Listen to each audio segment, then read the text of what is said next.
Breaking news right now, a former MSU gymnastics coach fired in the wake of the Larry Nassar sex abuse scandal has been found guilty of lying to investigators. Dave Llewellyn is here with the breaking verdict from the Kathie Klages trial. And more fallout in the Larry Nassar scandal at Michigan State.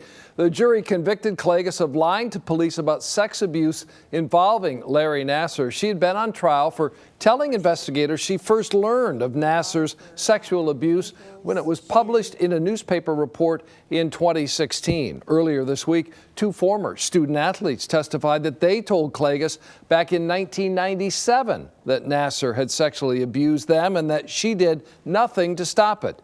Today, she took the stand in an Ingham County courtroom saying she had no recollection of any conversation with the teens about allegations of sexual abuse.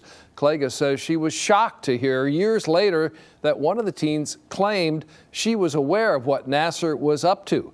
Former MSU gymnastics coach also talked about the nature of her relationship with the disgraced sports doctor. I did consider him a friend. He was very friendly. He was taking care of my gymnast at Michigan State University, so I had a relationship with him in discussing my athletes.